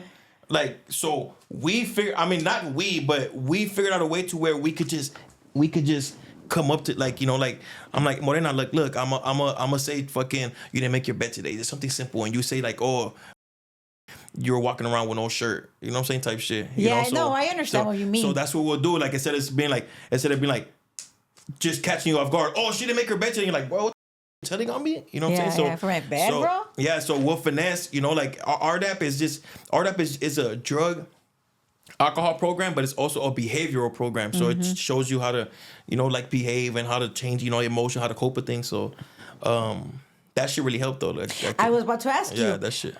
Well, in what way do you think it helped you? Well, me, if I would have been the person 4 years ago, a lot of things I would have been tripping over a lot of things. You know what I'm saying? I would have cranky, mad, you know, like I was disrespectful. You know what I'm saying? So that shit just helped me cope with a lot of things, and especially like being in prison, I lost a lot of people. You know what I'm saying? I lost Wade, I lost my sister, I lost my cousin. You know, so it was just like back to back. So I just learned how to like cope with those things myself. You know, of course, I'm not gonna be around in prison crying in front of everybody or whatever. You know, so I learned how to do things myself, and it's still to this day. Like I still use those things. You know what I'm saying? Like they come in handy. Yeah, facts. I use it. Yeah, Sometimes facts. I'm like, don't use tell me no rhetorical questions. Yeah, rhetorical questions. Yeah, and it's crazy. I told my husband last week. I was like, "Did you just ask me a rhetorical question?" What the fuck is that? Nah, he knows. Yeah. He knows what it means. So like, and I used to be in the meetings like. I used to get frustrated. I used to be like, "Fuck, you guys are teaching me this shit. I'm not gonna know what I'm not gonna use this shit in the calles. Like, I'm not gonna use it." And I use it. You know, like they'll you know, like it'll just like it was crazy. You know, the like humility, like all these words and all these things. I'm like, what? Like, I end up having like catch myself like, damn, I'm using this shit. You know, out here, because I'm not in jail, obviously. So in jail, you're gonna walk a thin line. You know what I'm saying? But out here, so when you're in jail, you're gonna walk a thin line, and especially in RDAP, you don't want to that time. Like for a year off, like what? That's a year off. Once you get into that program and you call your family, they're like, hey, what?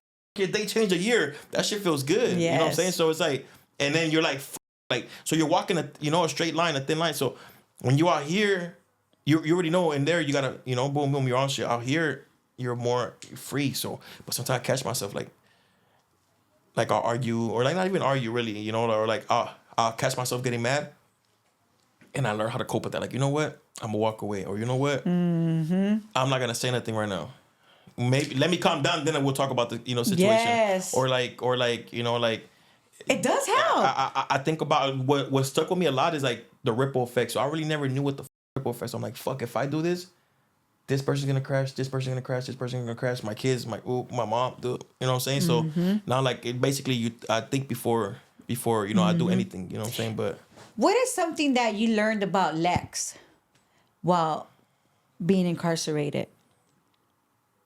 I got a big heart.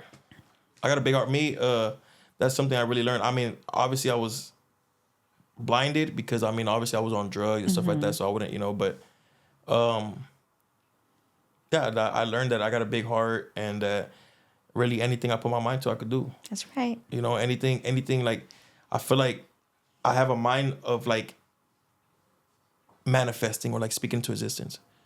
Like sometimes I even tell, I tell my brother, like sometimes like, damn, like, fuck, I can't wait to, we're in a lamp truck. Like, what? No, we're gonna be in a lamp truck next month or next year or whatever. You know what I'm saying? Like, I just like to manifest and speak things to existence because I wouldn't do that before. But now it's like, if I'm trying to speak it to existence, or if I'm manifesting it, that's gonna make me more motivated to do whatever it is that I'm putting my mind to. For sure. Right now, so I know like definitely the music, I blew up, you know what I'm saying, right before I went in, and I'm still, I just right now I just want to make up for lost time to like my kids and stuff like that, you know what I'm saying? Like I dropped the album, and my daughter calling me. I dropped the album, for my fans and stuff like that. But You want to answer it and tell her you're doing an it's interview, so she doesn't keep calling. Don't worry, he's gonna edit anyways. Let me call you. I'm gonna call you back right now, baby. I'm doing an interview. Okay. All right. So She sounds like a big girl. yeah, she's 12. Yeah, she's a big girl. Yeah. So, right now I feel like I owe music to my fans and stuff like that. You know what I'm saying? Like definitely, like, you know what I'm saying? That's my fans. You know what I'm saying? Did you get any fan mail while you were incarcerated? Nah, hell no. Nah, I'm not. No. I mean, I really didn't want fan mail like that. I just wanted. Before I went in, I was getting, females' bodies done and all that. So I wanted them, the stuff, I looked out for you. I want you to look out for me. So that's really what you know what I'm saying? Like, Did they look out while you were? yeah, definitely. Hell yeah. So did you have pen pals and did you have visits? Yeah. But, you have emails in there. You have the phone, you know what I'm saying? So yeah, so it made it a little easier. Yeah. So, but sometimes I get on the email, whatever, but I had a jack, so it's. Okay. It didn't even matter. Yeah. So, you would just go just to play it off. Yeah, exactly. Or and then I still use the phone too, like, oh, what are you doing? You know what I'm saying? Whatever. When I get back upstairs and yeah. But manifesting. That's what I learned about myself, and I learned, like I said, I put anything I put my mind to, I could do. But like I said, like I feel like I owed a lot to my fans. I was even dropping music in there, and but I feel like really, really I owe my time right now to my kids, you know what I'm saying, and my family. That's right. That's really, at the end of the day, that's really who matters, and that's another thing that I learned about myself. Like, I think before going to prison, I thought like, oh, my kids have whatever they want, or like I threw the biggest party for them. They don't, I don't need to see them today, or you know what I'm saying. And you take it for granted. Yeah, so now I'm sober and like I love having my kids. That's right.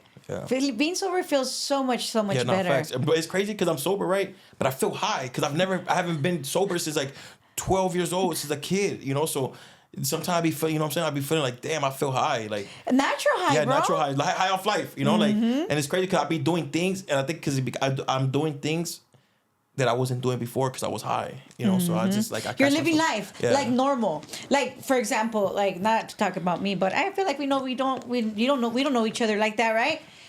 Like for me, like being on meth and then getting incarcerated at 25 and being on meth all of those years prior, and then getting busted and sobering up and never being in the real world sober is what you're experiencing right now, type shit, right? Yeah, you're experiencing because how long have you been out?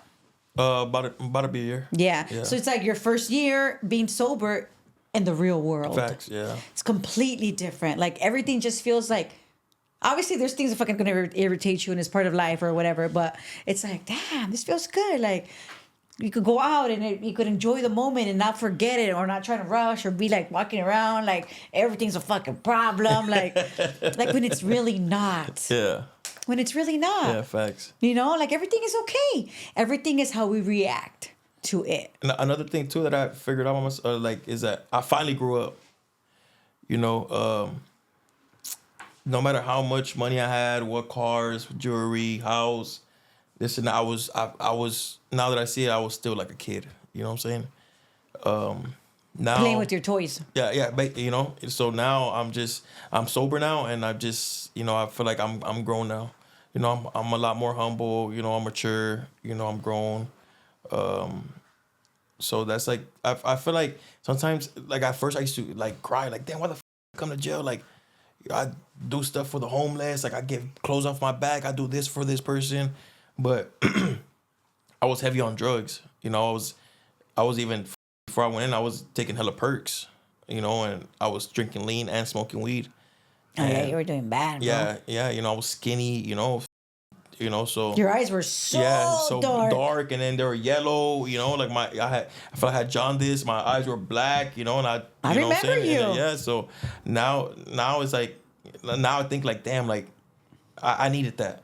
You know what I'm saying? Like I could have ended up dead, either off or overdose on drugs, or I could have just me running amok in the streets. You know, thinking I'm fucking whoop. You know what I'm saying? And something could happen to me.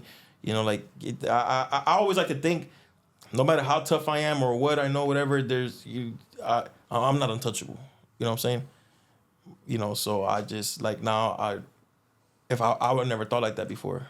Now I'm a lot more mature and humble. You know, because before you weren't untouchable. Yeah, no.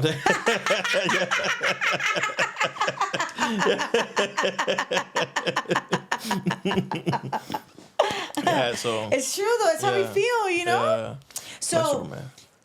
So when they gave you your date, you finished your RDAP, right? Mm-hmm. What happened? Like you got your box, your clothes, all of that. How did you get home? Who picked you up, or like how did that go? Nah, so look, I got a date, right? Yeah. Boom. But mind you, okay, rewind. Remember I told you when the feds came and got me, I was fighting a state charge. I fought like 3 1381s. They never came to get me, nothing, boom, right? So, come to the date, I don't get released. So I'm tripping. I'm like, bro, you know, whatever. I'm tripping. Like, what the f***? And mind you, for my state case, I already had a paid lawyer. So since my case is not done, it don't matter if it's 5, 6, 7 years. He's still technically my lawyer because the case is not done. Yeah. So I call him like, hey, what's up? He's like, bro, I filed a 1381. They're not gonna come get you. Like, you're good. I'm like, fool, I was supposed to get released today. Like, I'm not He's gone like, yet. He's like, well, like, I mean, yeah, I did my part. Whatever. He's like, you waited out type shit. yeah, he's so boom, they call me, and they give you a plane ticket, but it's called a like a voucher type. yes, but it's called a certain names. I don't know, but they call me like, hey, the reason why you didn't leave today was because the airlines that you were taking to your airport, whatever, was closed. So mind you, at the time, so when I was supposed to go home from RDAP, we were on lockdown. The whole yard was locked down. So I didn't see. I woke up and I didn't see I couldn't see if anybody else left. Nobody else left. You were just tripping. So I was tripping. I'm like, what the f-? Bro? They're like, relax. Everybody, they started naming last names. He ain't leave. He ain't leave. He ain't leave. He ain't leave. He ain't leave. He ain't leave. He ain't leave. And they're all from my RDAP class. So I'm like, what the f-? So I'm like, nah, take me out. I want to see. Like, fool, you, nah, fool. So then, boom, they take me out. They're like, look, man. They're like, bro, what's going on? I'm like, bro, I don't know. Boom. So then they end up going the next day. Yeah. So we go the next day, and boom, we're in the we get to the front. The warden, everybody, they're right there. Like they look at me like, man, I can't. You graduated, bro? They're like, nah, there's no way. You know what I'm saying? Like, bro, there's no way. You know, they call me Ontario because the warden, I guess, used to be from Victorville. So he see me one day. He's like, walking on the yard. He's like, hey, fix your face. I said, what the fuck you mean? I didn't know who he was. He was a new warden. He's like, he fixed my face. Like, man, come here. Let me talk to you. Ooh, he was Hispanic. He's like, where you from? Ooh, and I told him. He's like, in the feds, I had tailored khakis. He's like, they don't have no skinny jean wearing fools like you over there in Ontario. So I started laughing. Boom, so whatever, boom. So he was cool. We were cool, you know. Oh, so because before when you got busted, all the guys were wearing skinny jeans. yeah. So my shit was fitted though. So in the feds is one size fits. You know, like basic. So they'll give you baggy. I have baggy dickies. You know what I'm saying? I'm like, I'm not finna wear no baggy dickies. That's not me. You know. Mm-hmm. So fucking, I got them tailored. You know what I'm saying? By somebody that worked there. Yeah, somebody. Yeah, boom. So yeah. So he's like, you're not. He's like, they don't wear no jeans like that in Ontario. You're not from Ontario. Woo. So I was like, fool. And then he told me like, if I went to school over here, I'm like, what the fuck? Fool does know the city, you know, whatever. Boom. So when I'm, he's like, what the fuck, you graduated? He's like, there's no way, dog. He's like, hell no. He's like, man, with her. Boom. So in the yard, and Sheridan is a medium, and then there's a camp like up the street. So we're waiting. We're like, all right, well, what's up? They're like, oh, well, there's an inmate finna take you. An inmate from the camp finna take you to the airport. I said, what the fuck you mean an inmate from the camp? Like, yeah, that's the camper's job. The people who are in the camps right here, their job is to, you know, one of them, you know, they'll take you to the airport and come back. I said, what? They got a cell phone and everything. I'm like, never. So I get in the car and I'm tripping. The fool has green jumpsuit on, green. I'm like, what? A big ass coat because it's snowing. And he's like, yeah, man, I'm from the camp. Whoop. He's like, I'm from Orange County. I was like, what the f? He's like, yeah, I'm here for fraud, whatever. Whoop. I'm like, fool, so you're in prison. He's like, I'm in prison, but I'm taking you guys to the camp. Like, this is my job. So boom, we get to the camp.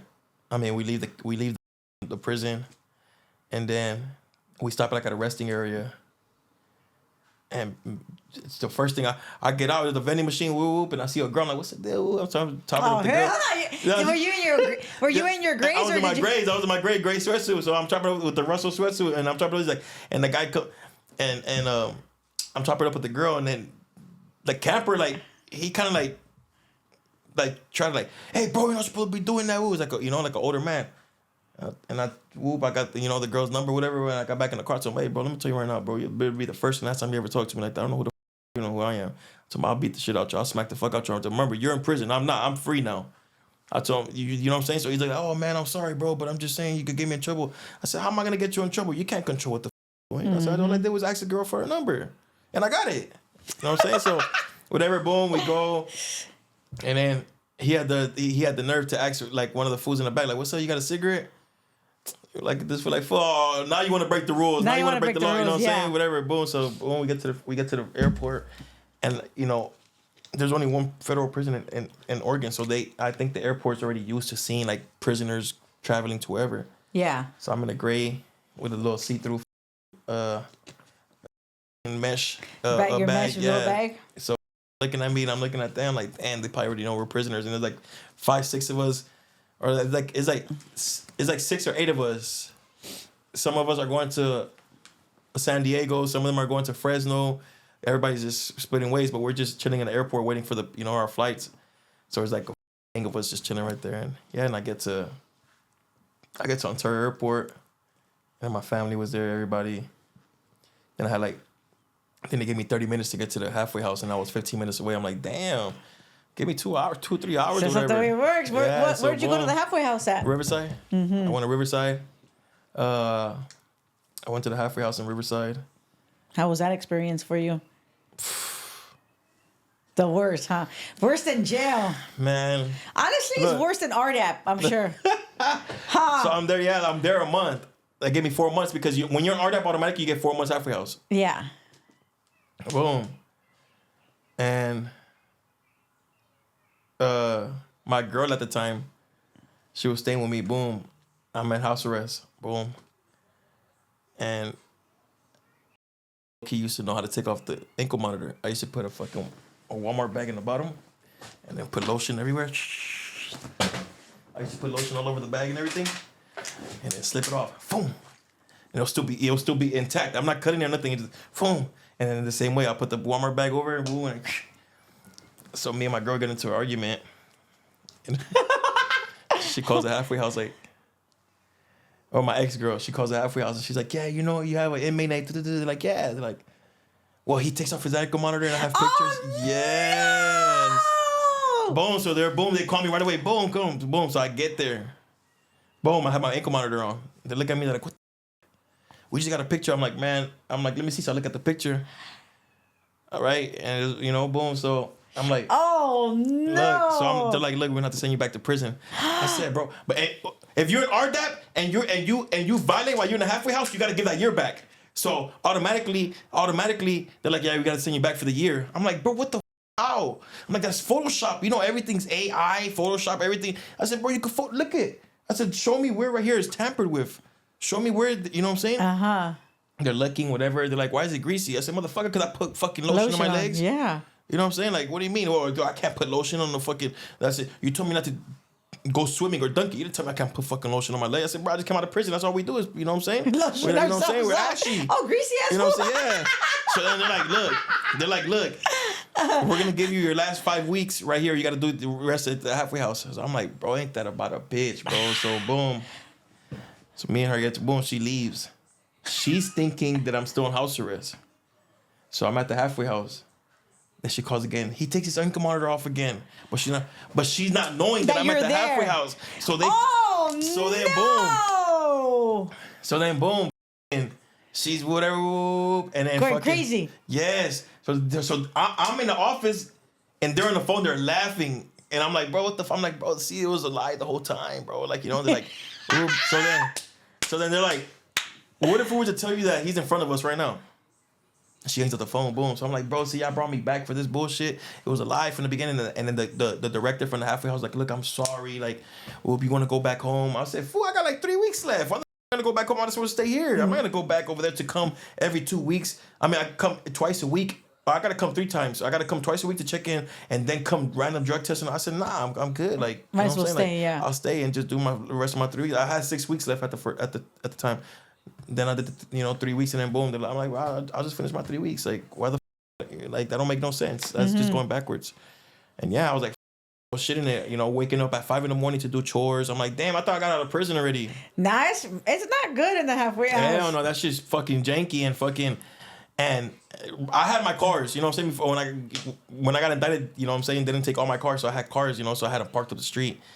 And I'll tell them like, yeah, I'm taking a bus, and hell, they'll give me like 8 6-hour passes to go to like the DMV to go do this. And I knew I had tickets. So I'll go pay half the ticket. And I had like 3 4 tickets. I'll go pay half the ticket. Then a few days later, go make another DMV pass. I'm going to the DMV again. I got to pay the rest of the ticket. Like, I don't have that money, and they'll give me the pass because that's what, you know what I'm saying? And I'm driving around 6 7 'cause you have your 8 hours. license still. Yeah. So I'm driving around hours. To, in the car, and they're thinking I'm in the bus, you know what I'm saying? And then I even push it sometimes. I call like, hey, I missed the bus. Like, like I had to use the bathroom. Those fools know. Yeah. And then and then one time I got lucky. One time, they gave me a pass to go out to eat for my ex's birthday. And fucking we're right there. And then we finished eating, like, let's go. And we're like, nah, let's just chill. Like, we're at a place and they're playing music, everything. And I'm like, they're like, she's like, nah, let's go. And I'm like, bro, just chill. Like, sure enough, I let her fucking convince me, let's go. And we're walking out and one of the workers, the security, that's what he does. He'll give you passes, and randomly, like, it might not happen to you, it might happen to you, you know what I'm saying? But he'll go check one day, boom. Okay, let's go see this motherfucker's supposed to be at the bus stop at 8:25. I'm gonna go, you know what I'm saying? I'm gonna go post up. So I walk out, he's like, hey, he calls me by the last name. He's like, hey, what are you doing? So I'm going to the car real quick. You know what I'm saying? Finna get something from the car. I'm right here. I'm right here at the address I told you I was gonna be at. You know what I'm saying? Like, he goes, all right, you're good. Boom, he leaves. I'm like, damn, imagine I would have left and we've been in the freeway, whatever. And just, hey, I'm outside. Come outside. You know what I'm saying? That would have been bad. Yeah, I would have got sent back. But yeah, the halfway house and home confinement is a setup for sure. And probation, of course. You know what I'm saying? Probation for sure. But that's a setup. That's just definitely a setup. So it's just. Are you already off probation? Nah. So look, boom. I get out. I'm at the halfway house, and the halfway house is telling me they're gonna send me back. I gotta send me back to prison because I got a warrant. If not, I got 2 weeks in the warrant for the gun charge. So I'm like, bro, what the fuck? I fought 1381s already. So boom, I go to court. They put me on calendar. They lift the warrant, obviously. When you get put on calendar, they lift the warrant. So I'm in court. Like, yeah, for not coming to court or whatever, we're gonna give you 3 years upstate. I said, if I just finished doing 3 years for one. I said, for two, I fought 1381s. I said, all you're gonna do is put me back in jail. I'm gonna get out and have to do more time in the feds because I just violated it. You know what I'm saying? Yeah. So, you know, he's like, what's going, like, what? So I'm explaining to him, like, whoop, and he's like, all right, come back, you know, whatever, in recess. No, he's like, come back in 2 weeks. I said, I can't come back in 2 weeks. They're trying to send me back to prison because of this warrant. Like, all right, let's recess, whatever. Boom, he comes back, and then he's like, we're gonna run it concurrent with your case. Oh, so now I'm on. Thank God. So now I'm on federal probation, state parole. So, you know, thank God, I finished state parole on January. January is my last month. Oh, nice. Yeah. So then after that, God willing, everything goes good. Next year around this time, I should get off federal probation. Oh, good. You know what? Good. From my understanding, from what I heard, I guess if you do everything that you needed to do in your classes, and you got no violations, no dirties, you're able to get off half or a little over half time of whatever. You know what I'm saying? Oh, well, good for you. I had to do the whole 5 years. You're probably violating, huh? And I never got in trouble not one time. No, but that's what my probation tried to say. She's like, okay, my first 3 probation officers, because they switched them already. She's like, they're like, if you do what you need to do and you no violation, you're able to get off early. Okay. She's like, maybe 2 years, 2 years and a half. I got 4 years. And then this one, they gave me a new one. She's like, nah, she's like, you're able to file for it. She goes, but I'm telling you right now, if you don't do what you got to do, I'm not going to recommend it. And so I'm like, damn, what the I fuck? literally did the whole 5 years. Fuck that. And I didn't get in trouble not one time. Not one time. Yeah, that was just so you know. Fuck. So where are you at now? Like, what is Lex doing now? And what are you gonna do? Right now, honestly, I'm focused on music. Okay. You know, I got out. I had got out. I ain't even dropped not one song, and I already had got offered 2 deals, and I was just, you know, I was just like, it's just I haven't even dropped music, so I know once I drop music, and you know what I'm saying, like what you guys basically what they're doing is they know they're gonna come up. You know what I'm saying? So I'm not desperate for money. I got money. You know, so you're not finna come up off me. So right now I'm just focused on music. I just dropped the album October, 15 songs or 16 songs. But right now I'm working on, you know, another project, but like with some of the biggest names out here in West Coast. You know what I'm saying? Good. I don't want to ruin. You don't want to or ruin anything, it. But yeah, I got, you know, so. You That's know, I mean, good. I know it's common sense. I mean, they see me with, you know, with a lot of people, and you know what I'm saying, I'm not gonna be hanging around these motherfuckers for free, or you know what I'm saying, or you know what I'm saying, like, let's make it make sense. Yeah, you know what I'm saying? that's just the way it works. Yeah, if that's the case, I'll just be in a block with the homies. Yeah. You know, which, you know, doesn't make sense. Yeah, it doesn't You know, make sense. Yeah. Let me ask you this real quick. Wait, when you were in the Feds, I know they have like the talent shows and stuff like that, right? Did you participate? Nah, I never participated, but I did get my music played a lot. You know, like especially in RDAP. RDAP, we get a lot of perks that the yard doesn't get. You know what I'm saying? Like we get, you know, like, you know, we got like an incentive store. You know, candy. They got music, TV, movie nights and stuff like that. You know, so I used to get my shit played. You know, here Like and your there. music videos? Yeah. No, I try to. Yeah, because that's like music bad. video. I'm sure all your videos were like not good. I mean, your Yeah, videos some were guns good, and but everything. not good for No, art. yeah. You know, my probation officer, so I had took some shit down when I got locked up, and then one of my boys re-uploaded the music video, and I went to go see her the other day, and she's like, "Why?" She's like, "You have a video, whoop," and I'm like, "What are you talking about?" She's like, "Yeah, the Feds watching the Feds watching music video." She's like, "There's guns, and even though it says these are props and stuff like that, but I don't want." I'm like, do you see how fucking skinny I was? I was right gonna there? say that, yeah. I told her, "You see how skinny I was?" And she goes, "I mean, I really don't remember," but I'm like, "Bro, I was like 2 minutes away from getting saved. Like I could have." I told him, and I didn't have a lot of the tattoos I have now. You know what I'm saying? Yeah. I told her, you know, I have my whole neck blasted, I got my whole body blasted. I got no room, you know. So I'm like, I got tattoos that you can obviously see, like, okay, he has these now, he didn't have this then. So, you know what I'm Yeah. saying? So she's like, Do your job, girl. yeah, Respectfully, you know, miss. I respectfully, miss. yeah, but So you feel okay? yeah, hell yeah. Is there anything else you want to share that you haven't shared?